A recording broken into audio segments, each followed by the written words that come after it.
Olá pessoal, sejam muito bem-vindos a mais esta resolução de biologia. Hoje vamos falar da Faculdade Albert Einstein, da prova de 2021. Prova essa de primeira etapa, que era a prova de conhecimentos gerais, a prova de objetiva. E depois nós vamos ter, ainda nesta aula de resolução, no finalzinho, uma questão discursiva que fazia parte também da prova número 2 do mesmo vestibular, tá bom? Então aqui a gente começa com a questão 26, a prova do Albert Einstein. Biologia começa com a questão 26 e nós temos aqui esta figurinha. A figura representa de forma simplificada o ciclo de vida do protozoário plasmódio que ocorre no interior do corpo humano. Então, plasmódium,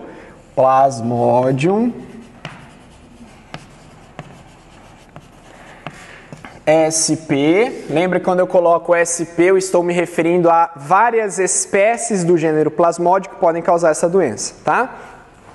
Que doença é essa? Ele está falando? Nem está perguntando, mas eu vou adiantar. É a malária. Ok? Então, ó, aí ele tem aqui, são os esporozoítos invadindo o fígado do indivíduo, 2 é o fígado. Aí lá dentro, os esporozoítos sofrem uma reprodução assexuada, chamada de esporogonia, chamado de esquizogonia, né? E aí formam os merozoítos que vão para a circulação. Cadê o número 3? Aqui. No número 3 existe a formação de novos merozoítos e no número 4 eles estão saindo do sangue, estão rompendo as hemácias. No número 5 o ciclo de vida já está ocorrendo lá no mosquito, tá bom? Aí ele diz o seguinte: de acordo com a figura e conhecimento sobre o assunto, a fase do ciclo que provoca o quadro febril na pessoa contaminada e o local onde ocorre a reprodução sexuada do protozoário são indicados respectivamente pelos números. Então vamos lá, o número 1, eu vou colocar lá que é a fase de entrada do protozoário, que seriam os esporozoítos. Tá? Esses esporozoítos vêm pela glândula salivar do mosquito, quando ele injeta a saliva para picar a pessoa. Aí eu tenho o número 2 que está no fígado. O 2 são os esporozoítos no fígado. Esporozoítos no fígado, gente, eles vão realizar ali dentro uma reprodução assexuada. Isso pode levar a lesões hepáticas também. As células do fígado, os hepatócitos, começam a se romper. E isso vai causando, com o tempo, lesões hepáticas. Talvez não chegue a causar uma hepatite, né? Mas causa sim algum tipo de lesão hepática e a pessoa vai sentir uma hepatomegalia, por exemplo, que é um inchaço no fígado.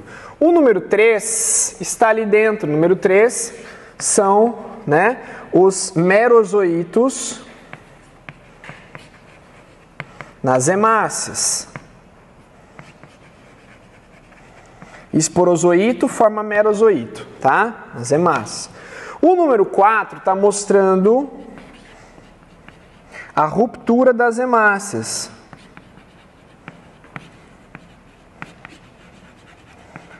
Pela saída dos protozoários, certo? E o número 5 está mostrando o ciclo no mosquito. Não está detalhado, eu também nem preciso de detalhamento aqui, tá? Bom, lá no mosquito, eu vou fazer um resumo do ciclo, tá, gente? Oralmente, vou fazer um resumo, presta atenção, vou fazer um resumo. O mosquito chega no homem, pica a pessoa, injeta saliva com esporozoítos, o esporozoito vai para a corrente sanguínea e vai para o fígado. Lá no fígado, ele se reproduz, ele vira uma estrutura gigante chamada trofozoito, que vai se multiplicando assexuadamente até formar merozoítos. Os merozoítos saem do fígado, vão novamente para a corrente sanguínea e invadem as hemácias. Dentro das hemácias, os merozoítos fazem vários ciclos assexuados, produzindo novos merozoítos. Cada vez que os merozoítos rompem as hemácias, a febre acontece. E essa ruptura de hemácias vai depender muito da espécie. Por isso que a gente tem a febre terçã e febre quartã. Depende muito da espécie. Então, por exemplo, febre terçã. A febre terçã ela ocorre a cada 3 dias. Então, ela tem cerca de 48 horas de intervalo. Hoje, os merozoítos romperam as hemácias, deu febre.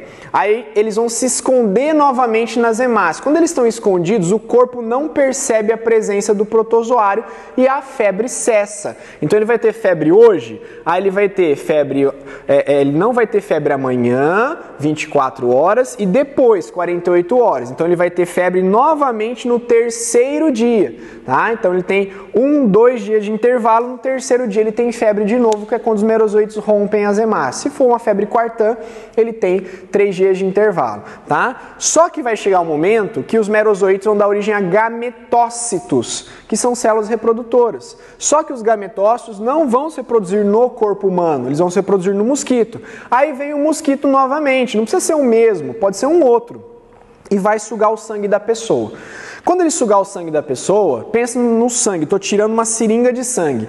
Vai ter hemácia, vai ter esporozoíto, vai ter merozoíto, vai ter plaqueta, vai ter leucócito, vai ter gametócito. Dentro do mosquito tudo se degrada, se degenera, menos os gametócitos, que se produzem gametas, os microgametas e macrogametas, que se fundem num zigoto. Fusão, zigoto, fecundação. O que tem de especial o zigoto do plasmódio? Ele tem pseudópodes, ele é chamado de oocineto. E esse oocineto vai se encistar no intestino do mosquito e vai sofrer meiose. Ele vai virar um oocisto, sofrer meiose e vai formar esporozoítos. Os esporozoítos vão migrar para a glândula salivar e o ciclo vai recomeçar. Beleza? Esse é o resuminho aqui. Então, se ele quer saber quando que dá o quadro febril, é quando a hemácia arrebenta. Já diria a paródia da malária, né? Você quer que eu cante a paródia da malária aqui? Acho que é bom, né? Então, ó, quadro febril seria o número 4 e a fase de reprodução sexuada, ou seja, onde tem fecundação, é no ciclo do mosquito, que é o número 5. Então, a resposta dessa questão é a letra D de dado, tá bom? Precisava ter um conhecimento sobre o ciclo? Precisava, tá? Então, uma questão bem conteudista da Albert Einstein, tá bom? Bom, então, rapidão aqui, vou fazer aquela rápida paródia para vocês lembrarem que hemácia arrebenta. Jorge Mateus, noite e dia. Iê, passa o dia, passa a noite, a febre só aumenta. E o merozoíto, a hemácia arrebenta.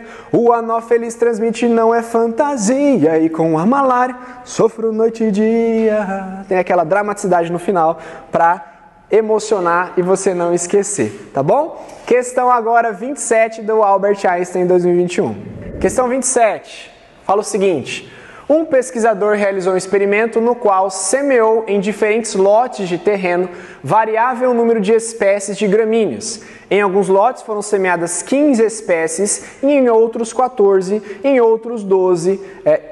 Em cada conjunto de lotes com o mesmo número de espécies de gramíneas, também foram avaliadas variáveis como quantidade de nitrogênio adicionada ao solo por hectare, irrigação do solo, fornecimento adicional de CO2, assim como a ocorrência de episódios de fogo, seca ou presença de herbívoros. Ao longo dos anos, o pesquisador registrou a produtividade primária desses lotes do terreno. E os resultados estão representados no gráfico, tá? Questões com gráfico geram uma dificuldade a mais na questão, obviamente, que não é uma coisa direta. Isso a FUVEST tem de monte, né? As questões da FUVEST não são tão difíceis, mas elas têm uma interpretação gráfica que leva o aluno a raciocinar. Se ele decorar a matéria inteira e ele não tiver aquela malícia de ler um gráfico, de entender, ele não vai conseguir resolver a questão. Tá? Então a gente tem aqui um gráfico. Produção de biomassa, gramas por metro quadrado, produtividade primária. Lembra que a produtividade primária está relacionada com a fotossíntese. A gente vai chamar ela de fotossíntese. A gente chama ela de produtividade primária bruta, que é tudo que ela produz, e o acúmulo de biomassa,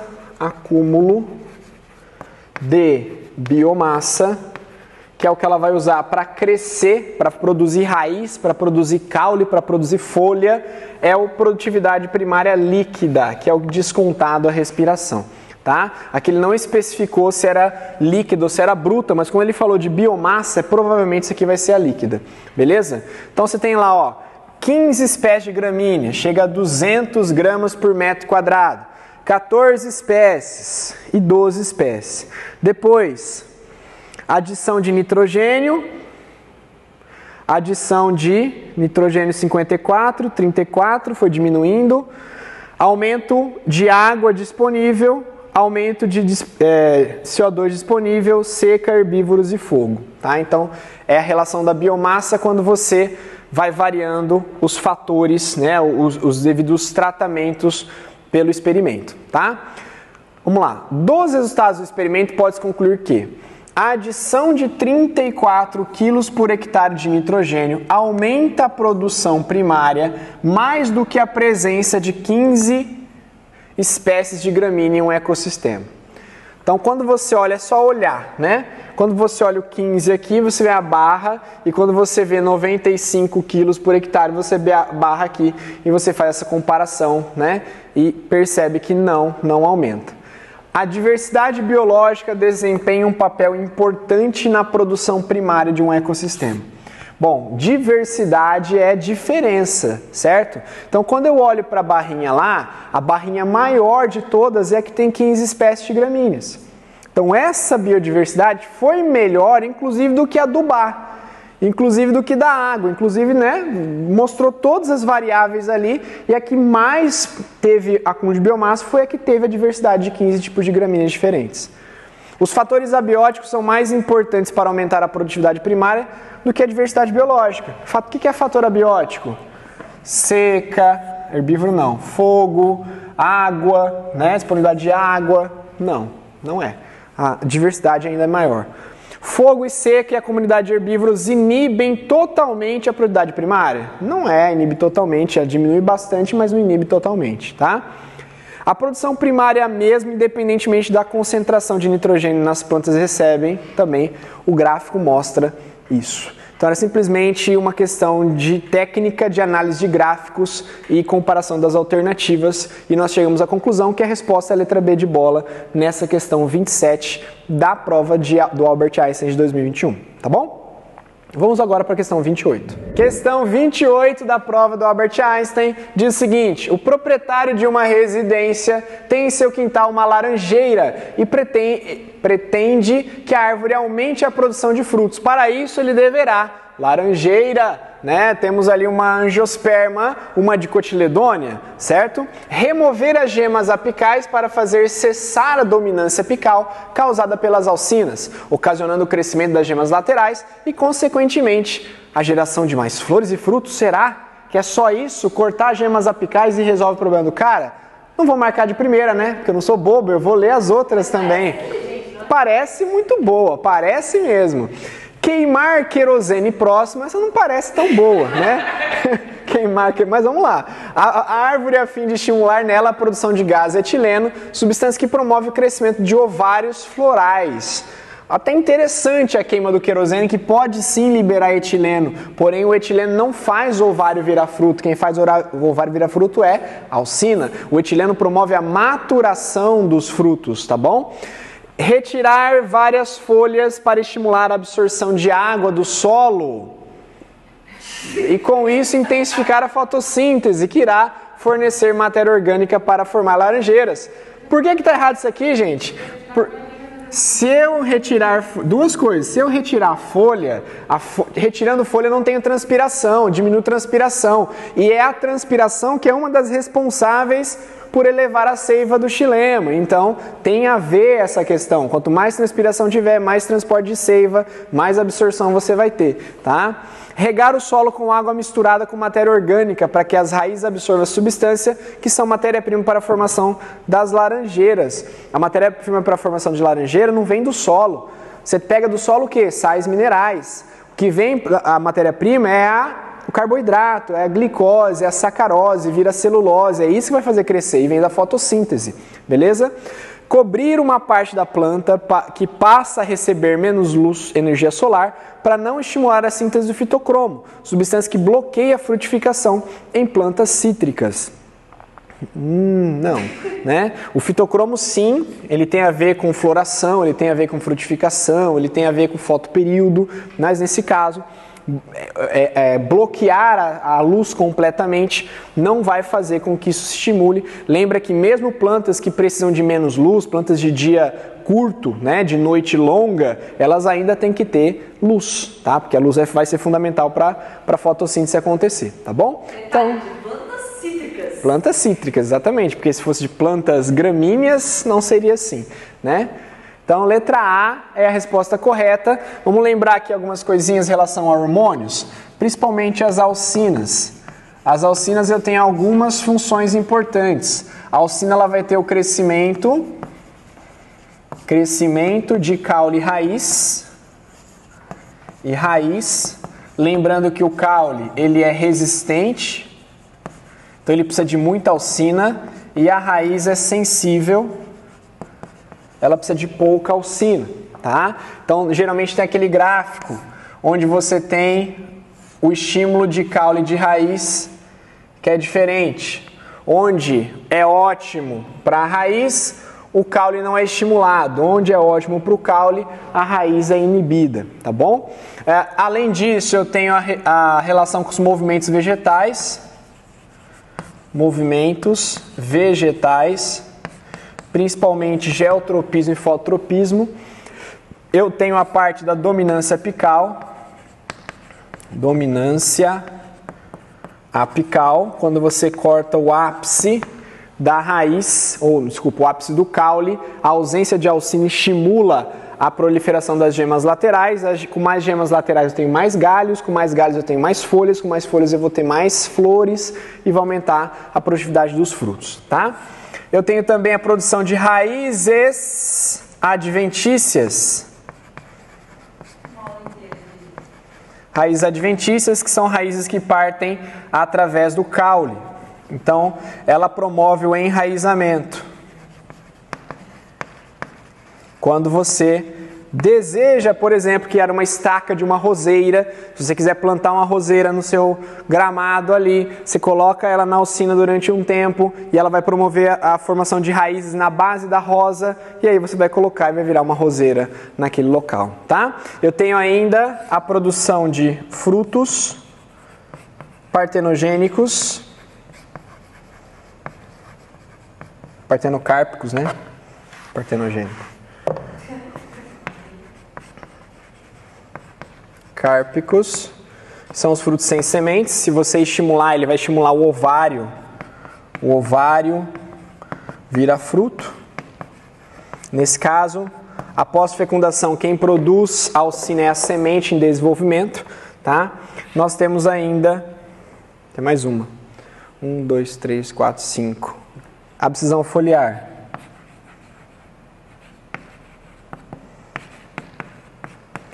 A abscisão foliar, queda das folhas, ela não é determinada pelo ácido abscísico, mas a abscisão é determinada pela queda da quantidade de alcinas e pela elevação da quantidade de etileno. Ok? Vamos lá. O crescimento da alcina promovido é por alongamento.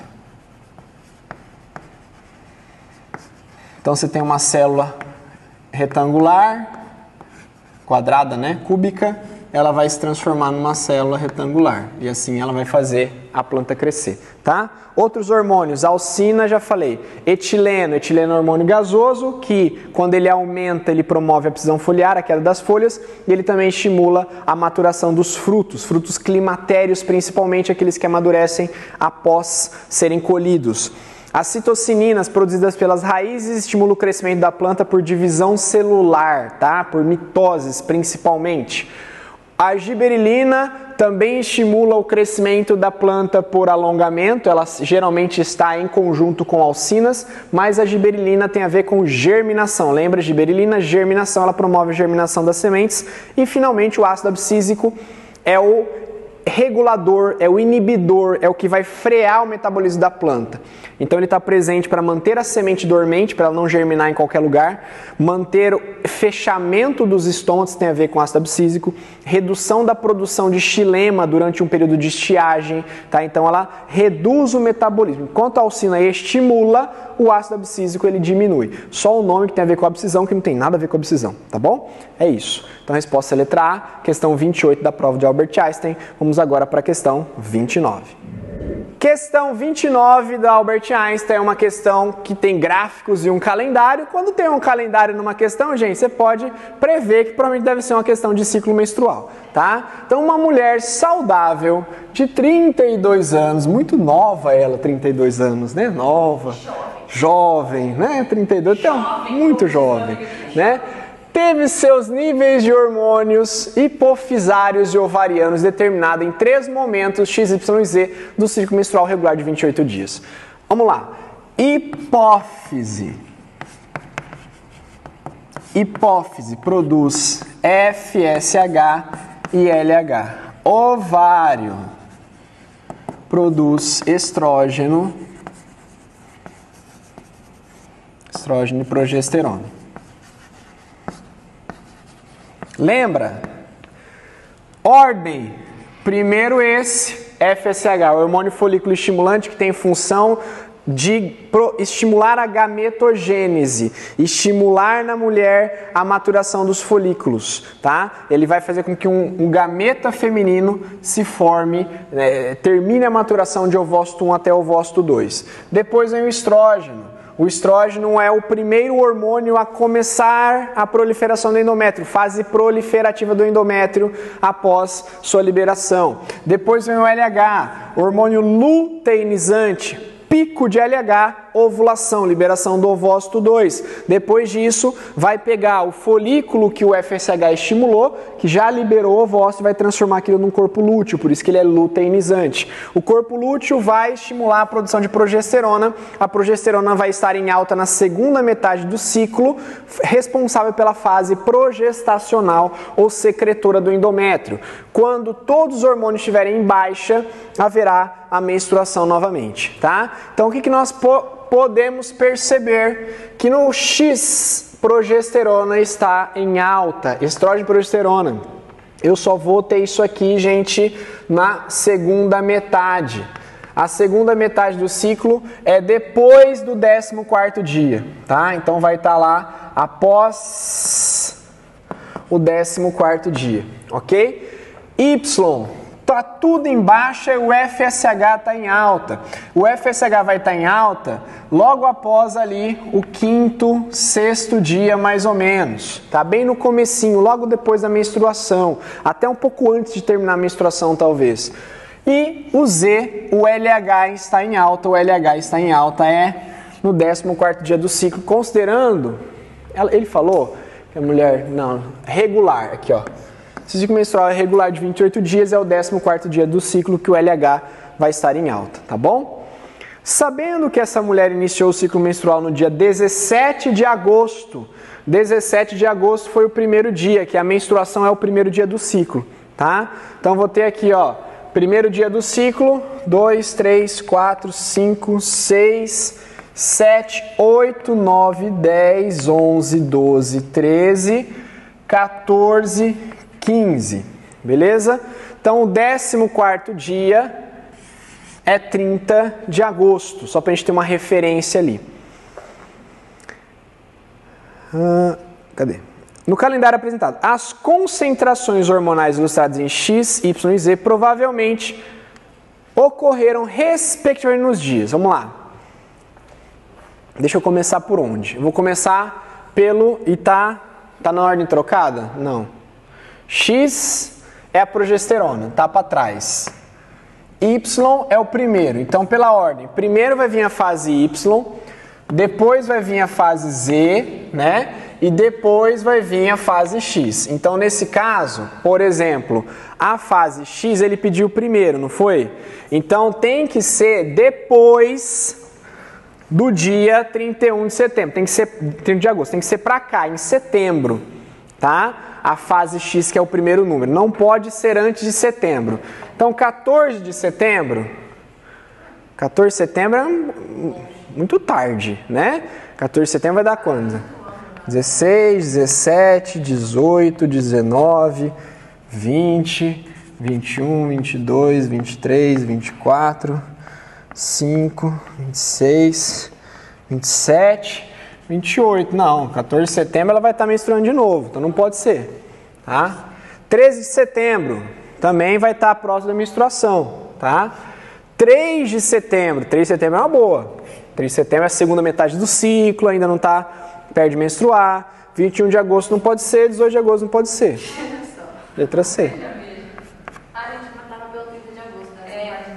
Sim, você podia entrar pelo outro que era o quê? Que era o último, né?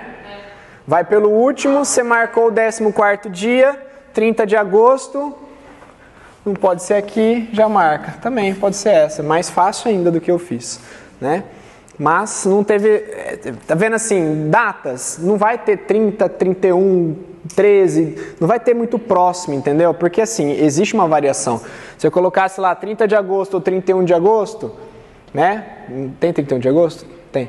31 de agosto ou 29 de agosto, o cara podia entrar com recurso e falar, não, porque a mulher, apesar de ter um ciclo regulado, existe uma... Mesmo a mulher que tem um ciclo regulado, existe uma variação, não é do 14º dia. Por isso que existe um período fértil, tá? Por isso que existe um período fértil aqui. E a resposta é a letra C, beleza? Então vamos para a questão 30. Última questão da prova objetiva da Albert Einstein. Daqui a pouco tem a questão discursiva, não se esqueça disso. Questão número 30. Uma determinada espécie de planta produz frutos numa variação gradual, de 200 gramas até 290 gramas. Isso aí já é claramente uma questão de herança quantitativa, tá? Sabendo que a planta produz frutos de 200 gramas, apresenta azinho, azinho, bezinho, bezinho, cezinho, cezinho, ou seja, ela é um mínimo, e que a planta que produz 290 é o máximo, tá?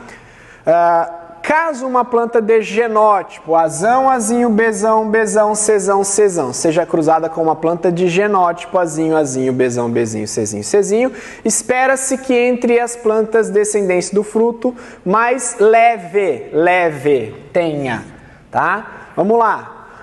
Primeira coisa, eu vou descobrir quanto cada alelo faz o fenótipo crescer. Tá? Então eu tenho aqui, gente, 6, são 6 alelos, certo? Azão, azinho, bezinho, bezinho, cezinho, cezinho. 6 alelos.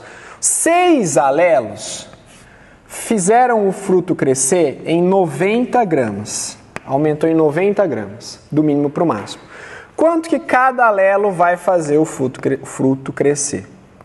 Quanto dá essa conta aí? Ajuda. 15? É isso? 15 gramas. Então, X é 15 gramas. Quer dizer que cada letra maiúscula no fenótipo aumenta 15 gramas. Ele tem lá um indivíduo que é azão, azinho, bezão, bezão, cezão, cezão. Cruzado com o indivíduo azinho, azinho, bezão, bezinho, cezinho, cezinho. Ele não perguntou, mas eu posso pedir para que vocês me respondam quanto pesa cada planta dessa? Quanto pesa essa planta aqui? 15 mais 15, 10, né?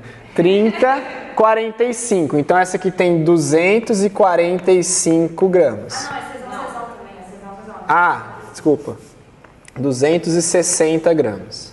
Ok? Essa aqui só tem um maiúsculo. Então, 275, que é cezão, cezão. Eu não contei esse. Desculpa. É verdade. É só um a menos, né? É um a menos de 290. Mais fácil. Ei, professor.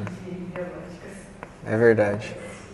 Aí eu tenho um maiúsculo só. Então é um a mais que 215. Tá? Prof, como é que eu vou saber, neste caso, qual vai ser o mínimo que eu vou ter? Então, tem duas possibilidades, né? Uma, eu não sei como que vocês fazem isso, vocês estão assistindo, como vocês fazem isso, mas a gente tem uma forma muito simples de fazer, tá? Que é usar o triângulo de Pascal para você... Eu vou fazer dois jeitos. Não é simples essa? Não, eu acho que pra mim eu boto o máximo de azinho que eu puder no cruzamento. Somar e fazer a média.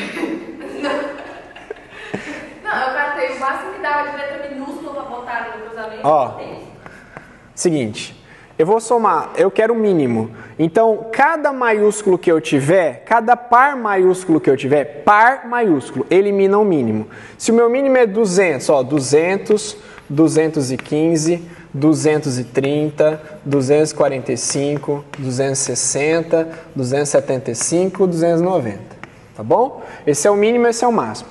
Por exemplo, Bzão, eu já sei que eu vou ter um Bzão no meu descendente, então esse elimino de 200. Czão, eu já sei que eu vou ter um Czão no meu descendente, elimino de 215, tá? E aqui eu posso ter um Azinho, eu posso ter um Bzinho, eu posso ter um Czinho, e enfim, é o máximo que eu posso ter. Então, nesse caso, o mínimo de todos vai ser 230. É isso? 230. Por quê? O Bzão elimina o de 200, porque obrigatoriamente tem um Bzão. O Czão elimina o de 215, obrigatoriamente tem um Czão, tá? Os outros não tem nenhum homozigoto dominante. E o contrário, qual que é o máximo que ele vai ter? O que eu faço? Faço o contrário, eu analiso os homozigotos recessivos. Então, por exemplo, aqui não tem nenhum recessivo, não elimina nenhum. Mas o Azinho obriga eu ter um Azinho, então eu elimino de 290. O Czinho obriga eu ter um Czinho descendente, então eu elimino de 275. O máximo seria de 260. Tá? Aí eu vou usar o triângulo de Pascal agora, que eu quero usar o triângulo de Pascal. Certo? Então, por exemplo, eu quero saber qual que é a proporção dos descendentes. Esse aqui é por conta que eu estou fazendo, tá, gente? Isso é um exercício não pediu, tanto que a resposta é a letra E. Ó, Azão, Azinho, Bzão, Czão. Com Azinho, Bzão, Czinho. Eu vou achar 2 elevado a n. 2 elevado a n é o número de pares em heterozigose. Aqui eu tenho um heterozigoto. 2 elevado a 1 dá 2, tá? 2 elevado a n, 2 elevado a 1 heterozigoto. 2 elevado a 1 dá 2. Então eu tenho 2 tipos de gametas apenas naquele primeiro indivíduo, 2 tipos de gametas apenas nesse segundo indivíduo. Se eu multiplicar os dois vai dar 4. 4 descendentes. Ok? Se eu olhar lá na linha de triângulo de Pascal, lembra do triângulo de Pascal? É 1, 2, 1, 3, 3, 1, 4, 6, 4, 1.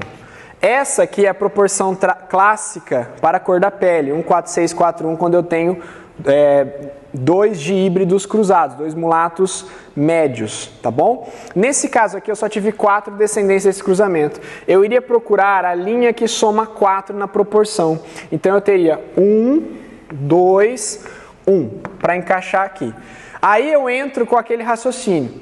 Quem que eu vou encaixar aqui? Olha, eu tenho 1, 2, 3, 4, 5, 6, 7 pesos para encaixar em 3 números. Eu vou eliminando os extremos. Então, por exemplo, qual que é o mínimo que vai nascer? Acabei de falar, 230, porque eu já fiz aquela análise. Eu peguei os maiúsculos, cada maiúsculo vai cortar um minúsculo, e aí vai dar 230. Então, 230 é o mínimo. Aí é só ir na sequência. Depois de 230, vem 245. Depois de 245, vem 260, que é o máximo. Então, seria 1/4 de 230, 2/4 ou meio de 245 e 1/4 de 260. Não teria 275, não teria 290. Seria essa proporção gerada deste casal aqui, que ele não perguntou também, mas eu sou enxerido e quis responder. Tá bom? É isso. Então, essa foi a prova de múltipla escolha de biologia do Albert Einstein de 2021. Na prova discursiva, eu só tenho uma questão de biologia na prova discursiva, tá? Eu imprimi só essa questão para vocês, que já é a questão de entrada, no caso, a questão 01, certo? Então, veja aqui, ó. Quer dizer, eu vou apagar o quadro. Vou apagar o quadro. Apaguei o quadro. Ó, questão número 1. Considere a notícia sobre os testes para um anticoncepcional masculino. Pesquisadores testam promissora pílula anticoncepcional masculina. A pílula age imitando a testosterona.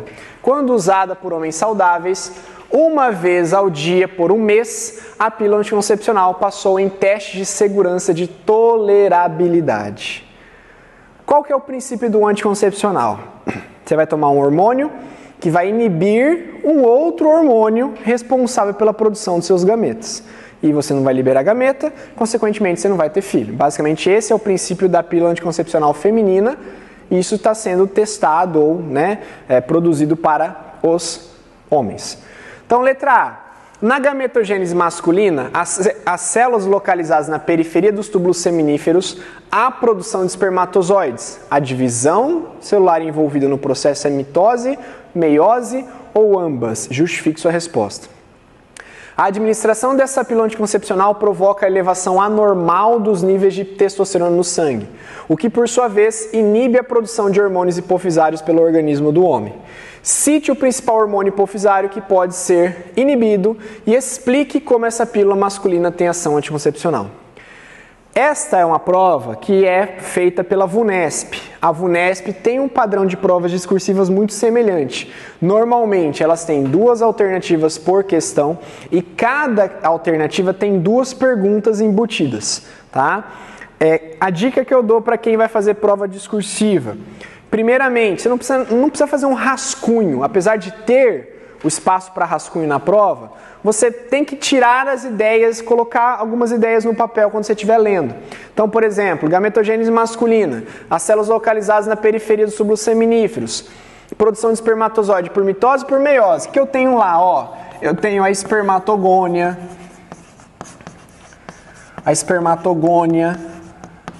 que é 2N, ela se reproduz por mitose, tá? Depois eu tenho espermatócito primário, que também é 2N. Depois eu tenho espermatócito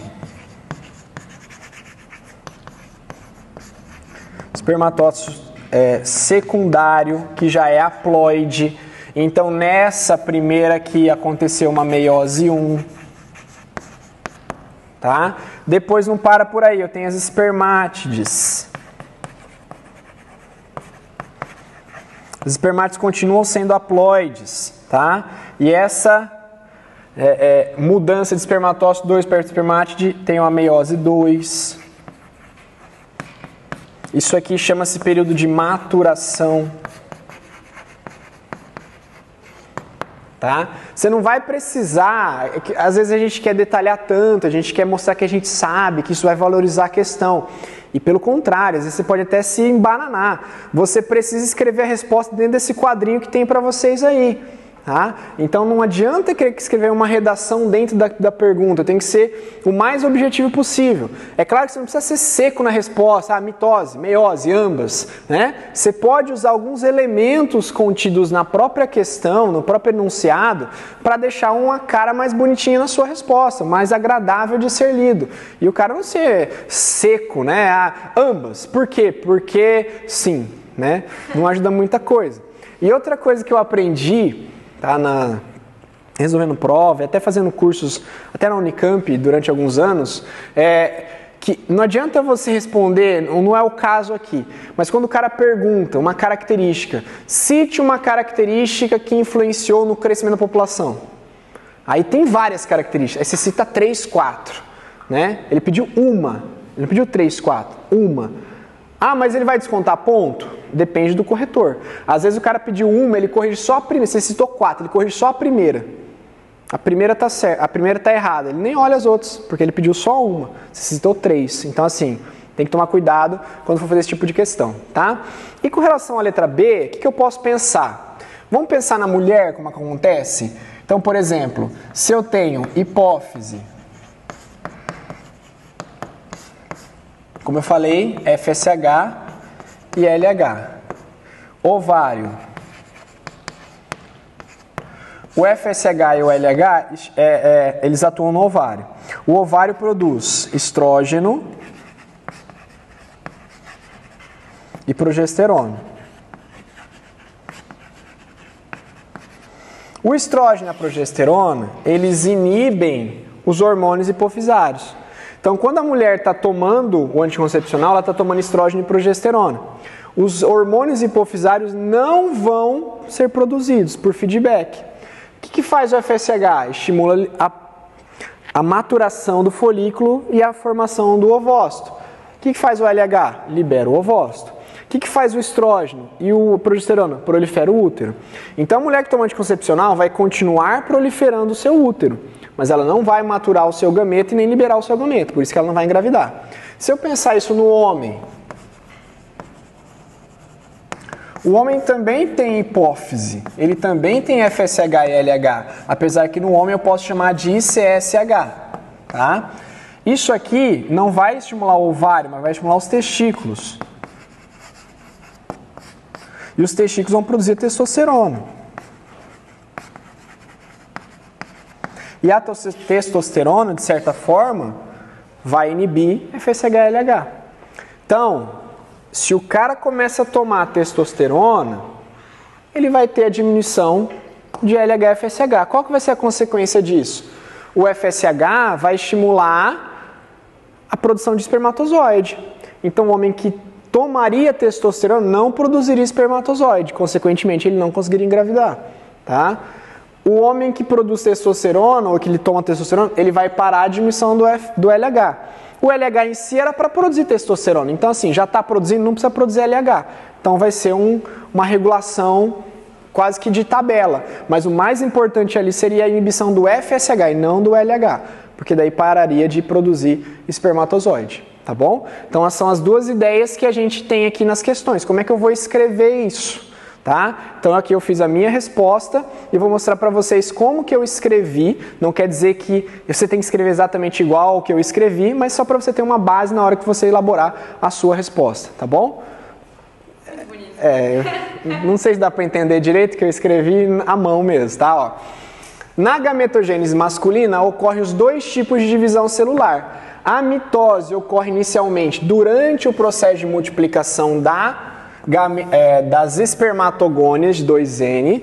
Já a meiose ocorre no período de maturação, em que o espermatócito primário, 2N, dá origem aos espermatócitos secundários, N, pela meiose 1.